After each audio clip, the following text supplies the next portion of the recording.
Hello, welcome to Movie Summaries. Today we are summarizing a 2020 horror and thriller movie called Nobody Sleeps in the Woods Tonight. Fair warning, there are spoilers in this summary. Enjoy, and be sure to subscribe to watch more videos weekly, and hit like.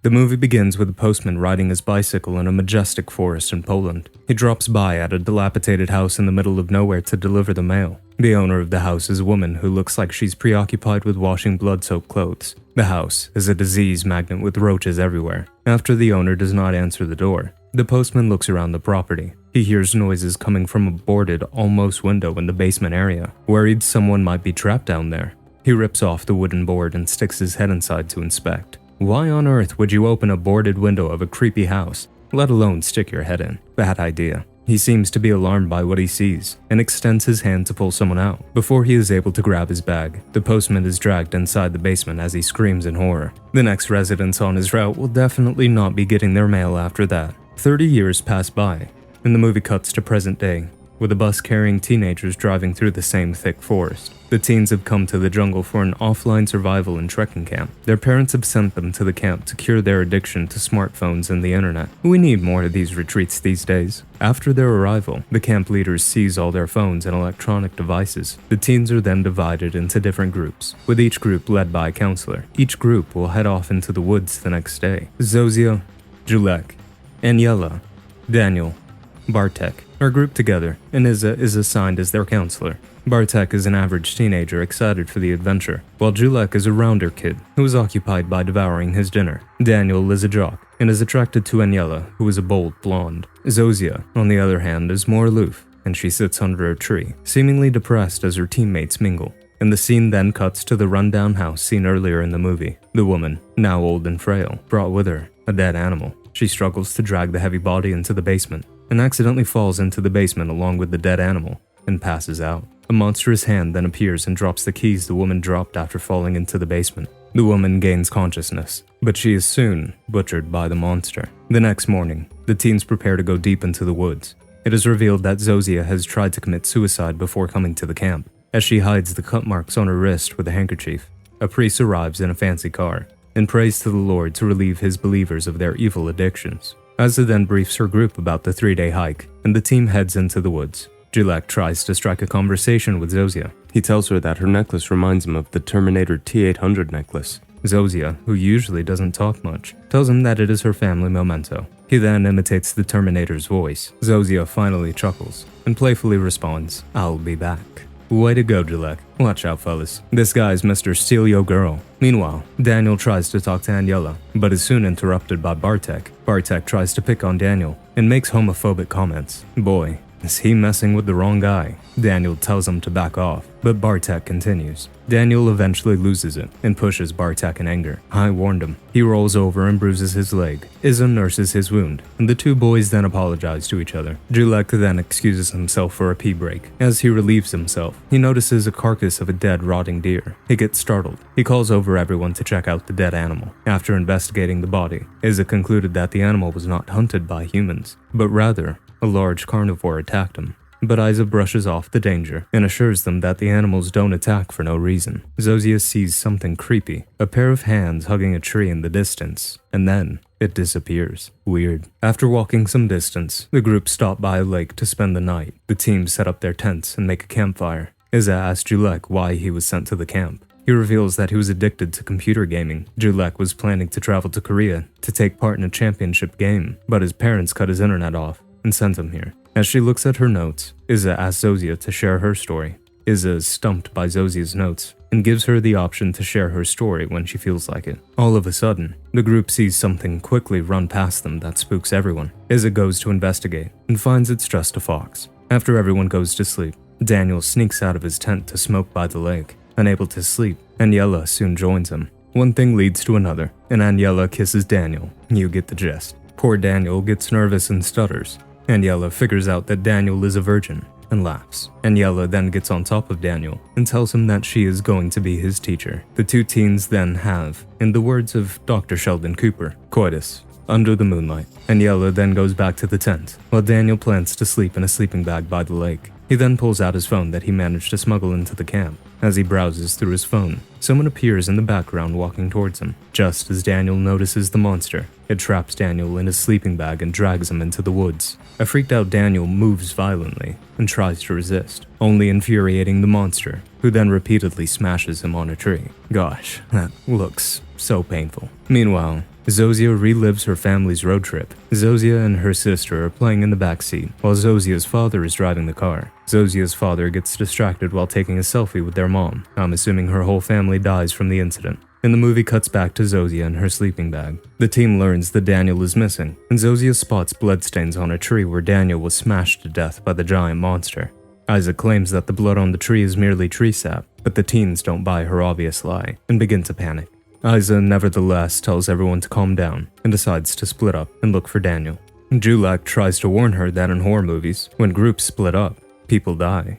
Damn right they do. Isa disregards his warning and asks him, Bartek, and Aniela to wait by the lake in case Daniel comes back, while she and Zozia head deep into the woods to look for Daniel. Julek decides to tag along deep in the woods. The trio come across the house of the lady who was killed by the monster. They venture inside to look for Daniel. They come across the lady's sewing machine and a photograph of maybe her twin sons in a room. Julek is scared and pleads with Isa to return back to the lake. They suddenly notice a sound coming from the ground in the room they are in, and notice a door opening in the floorboards. Isa opens it and sees a mouse. Isa and Zozia decide to venture into the basement and find the dead body of Daniel. That's when you need to get the heck out of there. They freak out and proceed to flee when suddenly the monster returns. The trio were then forced to hide in the basement. Julek almost throws up from the repugnant smell coming from the room, but Isa stops him. The monster opens the trapdoor, and the trio freak out. Isa opens the basement's window and helps Zozia and Julek sneak out. She then proceeds to flee, but she hears the sound of Daniel's phone. Planning to leave only after grabbing Daniel's phone to call for help, Isa decides to fight the monster. Uh-oh, bad idea. However, the only thing that comes out is poor Isa's severed hand. Horrified and frightened, the two teens flee. She should have ran when she had the chance. Meanwhile, Aniela and Bartek are talking by the lake, unaware of the looming danger. Bartek reveals that he is gay, but turns out Bartek was picking on Daniel and making homophobic comments because of his own insecurities and internalized homophobia. Aniela consoles him and tells her that she can empathize with him. Bartek gets lost in his thoughts. When he finally snaps out of it, he notices the monster and Aniela, who has been killed by a metal bar through the back of her neck and mouth. He freaks out and runs away into the woods. After running for a while, Zozia and Julek come across a rundown cabin. They ask for help from an old man who lives in the cabin. In case you didn't notice, the old man is the postman who was dragged into the basement in the beginning of the movie.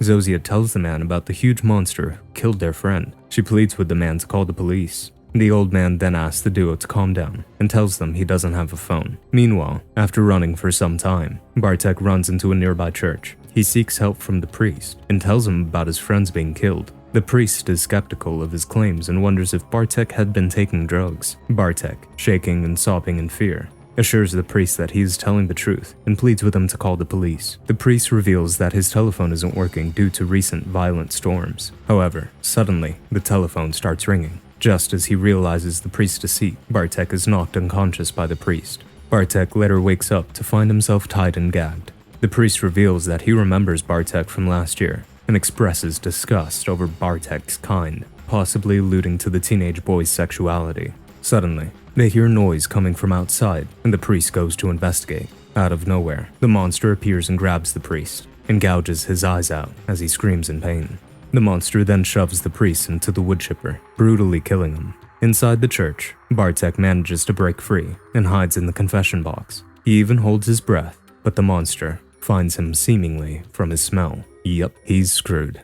Cutting back to Zozia and Julek, the old man reveals that he encountered the monster a long time ago, and he lost his legs as a result of it. The man confirms that there are two of them. The man then reveals that once there was a family living in the woods, a mother and her two boys. They led a rather poor life, but loved each other dearly. Everything was fine until one fateful afternoon, when something fell from the sky and crashed near their home. The two boys went to investigate and brought home a piece of the mysterious rock and kept it under their bed. Later at night, the rock started releasing a strange black liquid, which then entered the bodies of the twins, making them act like three monsters. The next morning, their mother woke up to find her two boys missing from their bed. She noticed the trail of blood leading to the basement.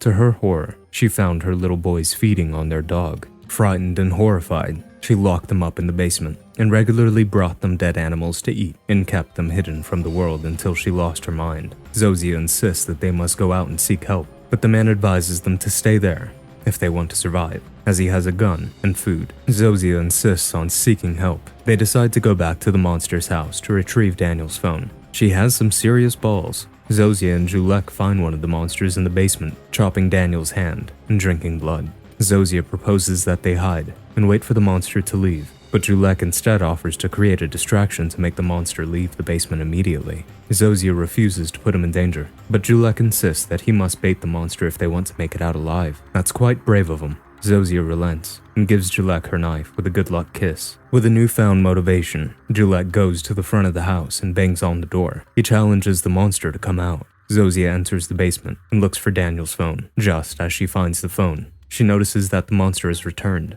and is staring at her. She freaks out and attempts to bolt, but the monster drags her back into the basement. It then grabs her by the neck and lifts her off the ground. She struggles to breathe. Julek rushes into the basement and stabs the monster with the knife, but it barely has any impact on the monster and grabs Julek by the neck. It then stabs Julek as he struggles to breathe and brutally bites Julek's tongue off as he screams in pain. What in the flying frick? Dreaming Zozia is outside in the field where the family crashed their car and sees their car on fire. She then awakens to find herself chained and a badly wounded Julek with a knife in his abdomen next to her. She promises to help him and pulls out Daniel's phone from her pocket. She uses Daniel's severed hand to unlock his phone and proceeds to make the call when the phone battery dies. Her hope shatters, but she quickly collects herself and tends to Julek. Man, she's definitely gonna need some serious therapy if she survives this. She tries to console Julek, but unable to bear the pain, he asks her to put him out of his misery. She initially hesitates, but eventually fulfills his request.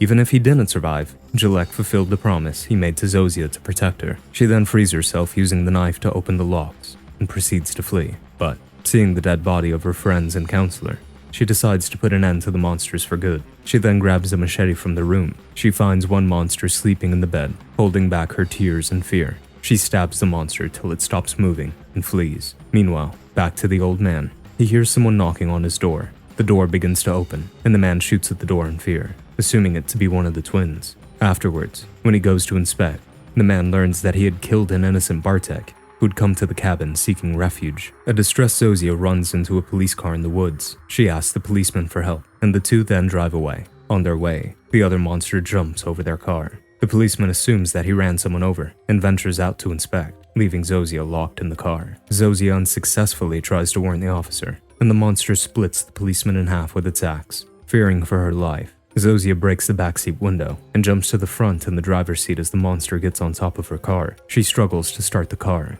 while the monster axes the car from the top. Scared, Zozia eventually manages to start the car and drive away, causing the monster to collapse on the road. Zozia then stops and reverses the car and runs the monster over. She drives the car over the killer multiple times before finally driving away. This girl is a survivor. Later at night, two drunkards come across the seemingly dead monster laying on the road, while police arrive outside the monster's house. The monster's twin then suddenly comes back to life. Hope you enjoyed our summary.